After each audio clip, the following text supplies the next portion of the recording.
Nigeria's Lagos Commodities and Futures Exchange, LCFE, will become the first commodities exchange in the country to trade crude oil and gas, aiming for 50 million barrels annually.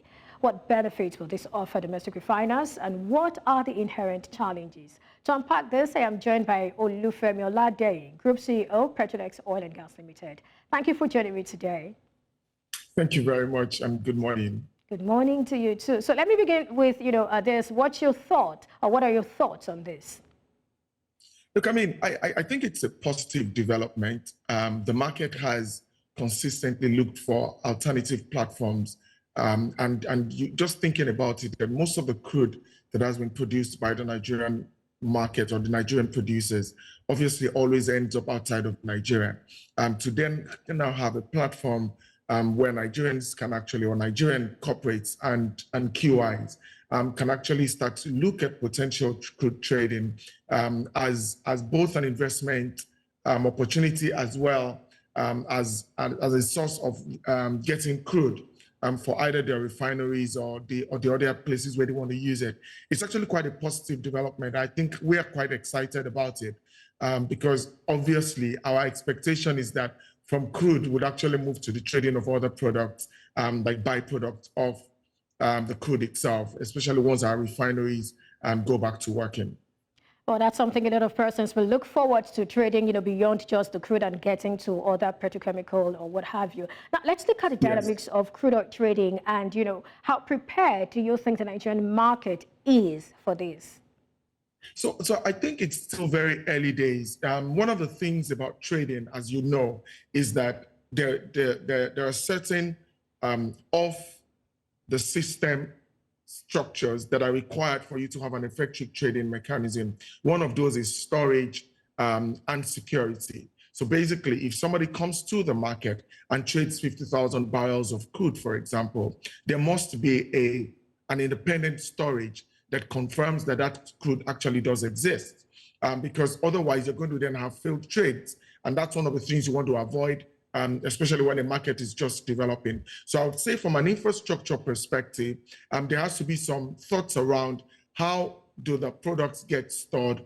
How does the effective transfer of ownership happen after a trade has occurred? If you look at stocks, for example, you have the CSCS, the central storage for all stocks. So when a settlement happens, the settlement happens at the CSCS. And when it comes to commodities, it's a completely different end game because you're actually settling physical assets when commodities are being traded. And I think that for us, one of the big elephants in the room would be how is storage of the crude that is being traded being treated, and secondly, how can you get security over storage to ensure that trades do not fail? All right, do we have steps, being taken now towards addressing these issues? Because it wouldn't be nice for the LCFE to say we want to do this, knowing that maybe there isn't really enough infrastructure to support this. Are we having, that conversation ongoing now to support what they are trying to do? So, look, I mean, yes, there are ongoing conversations, and I think probably it's a good time for us to also talk about what an organization like Petrolex is doing in that space. We have probably one of the largest storage facilities in Ibefu in Ogun State, and where we can actually store crude. What is happening is that you must understand that the industry itself has developed over the last 20, 30 years. Most of the storage that we have in the market was towards petroleum products like diesel, AGO, and DPK. But the difference right now is that people are looking at the crude market simply because of the increasing number of refineries that we have in the country.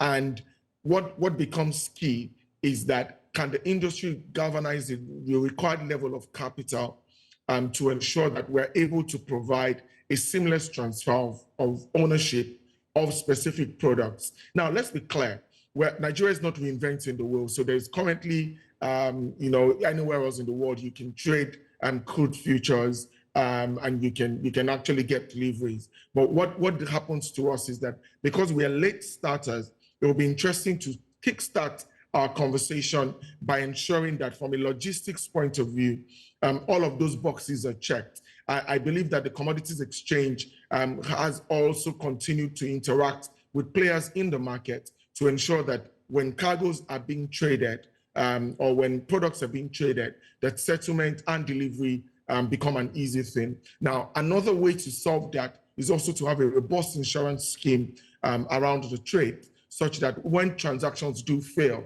there is somebody, an independent arbiter, who is able to step in, arbitrate around the reasons why the trades fail, and ensure that a party fulfills its obligations. All right, beyond the challenges which we hope will be addressed in the coming days, what impact do you think this will actually have on the sector? Look, I think it's very positive. It's also, I mean, and you can look at it from different players' perspectives. From the producers' perspective, so that's the oil and exploration companies, it means that they're able to trade their crude in the local market, which means that even time to market becomes a less complicated problem for them. Now, one other thing that I expect to develop is actually a robust futures market, and that's where things become even more interesting.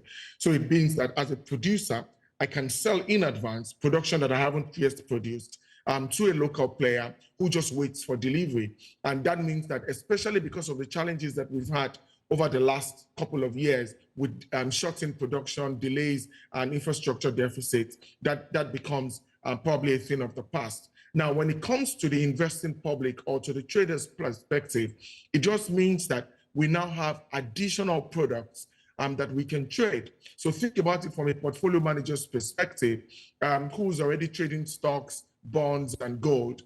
Suddenly, you have another asset class that is actually a good, effective store of value, wherein you can actually trade. So imagine if I bought crude oil futures last year at $75, and today I'm able to sell the same futures at $90, then I would have made some money from it just by keeping hold of cargo that Let me come in here. What happens when instead of price appreciation, what we see is, depreciation? Well, so the good thing about this is that, honestly, traders are known to have built some very strong reputations around the integrity of markets. I used to be a trader sometime in my life, and what we say is that as a trader, your word is your bond. It doesn't matter what happens in the market. Once a deal is closed, and you must deliver. And the truth is that historically, there have been very few instances of trades actually failing. So I would say that when it comes to testing market integrity, there is a significant track record on the part of the market for ensuring that the market remains viable. Now, you must understand this. Once a market starts to experience failed trades, that market dissipates immediately. It just falls away into insignificance. So you would see that what would happen is markets would ensure that they self-correct. Now, one way to ensure that we don't have failed trades is what I talked about earlier on, which is more like an insurance scheme around the trades themselves. When you have an insurance scheme around the trades, it means that even when trades fail, somebody else is able to step in, ensure that the trade goes through, and that you can, at the back end, enforce against the failed trader. But what is key is that the integrity of the market is maintained, and then we can then have our own local price discovery, which is something that we don't have today. Most of the time in the market today, we get our own market discovery from the global markets. But in a situation whereby we have our own market, then we start to do price discovery locally. And that will be quite interesting for the Nigerian market. All right, I'd like you to talk a bit more about, the dynamics of a futures exchange, some of the things that can happen and how we might probably mitigate some of the risks. Some of these risks are not just local, they are global. I'd like you to speak a bit around that. So look, I mean, crude oil is a very interesting product, right? It's a very interesting commodity. One of the reasons why is that one of the key drivers of crude oil, for example, is both supply and demand. And to a larger extent, you have socioeconomic and geopolitical drivers of prices. So when it comes to a futures market, what basically happens in a futures contract is that you and I get into a trade that says that in 2 years' time, or in 30 days' time, or in 90 days' time, we're going to conclude a trade, but we're fixing the price today of that trade that we're going to conclude in 30 days or in 1 year's time. Now, what happens is that we would make independent judgments about where we think the direction of the market is going. And on the basis of that independent analysis, we would try to agree a price. Now, there are instances where we're wrong, where we say that, look, the market is going to go up, and we agree a price at maybe $90, and then something happens in the Middle East and prices crash, and the market is at $90 or at $60. The reality is that because we've entered into a futures arrangement, I have an obligation to deliver the crude to you at $90, and you have an obligation to buy from me, which means you'll be losing out $30 if you try to sell that crude on the day we close the transaction. But that's the way the market works, and traders have been making money and losing money since time immemorial. What is most important for us is we ensure that when it comes to the dynamics of market setting, it's science-driven. Once it's science-driven, then the tendency is that the market tends to respect its own rules. And I think that that's a positive thing for the Nigerian market. Okay, now away from that, do you see any risks to the exchange's intention of trading approximately 50 million barrels annually and having 10 to 20% of the Nigeria's crude oil production for trading on the platform? Is that something you think is achievable? If this was a conversation we had 2 years ago, I would have said to you this was completely impossible. It was a waste of time. But you must understand that in the last 2 years, we have the Dangote refinery that has come back on stream, 650,000 barrels a day at peak production. But we're saying even if it's 300, 400,000 barrels, which means that every 3 days, Dangote refinery requires a million barrels of crude, which is equivalent of one cargo. One cargo is now 150,000 barrels of crude. Now, what happens is that if you think about it from that perspective, if all they were doing was trading for the Dangote refinery, you already have your 50 million barrels, or almost your 50 million barrels of crude a day. So now think about it from that perspective. We're now seeing the Port Harcourt refinery probably coming on stream imminently. We're seeing probably the Warri refinery as well coming on stream. And then we have a few smaller refineries as well that are coming around. So the truth is that it's not far-fetched to expect that you could trade up to 50 million barrels of okay, Olufemmi, just before we close, we're going to close on this. I want you to also factor in Nigeria's, current production shortfall. Don't you think that will also have an impact? Let's close on that. Well, look, I mean, we know that there's a shortfall in production. The government is doing quite a lot to help ease the issues around production shortfalls. Now, what you must understand is that there is significant investment that's going into the oil and gas industry at the moment, and that would mean that a potential recovery in production. And I think that's only going to be positive for the market. All right, thank you so much, Olufemmi Oladehin, Group CEO, Petrolex Oil and Gas Limited. Thank you for your time on the show today. Thank you very much.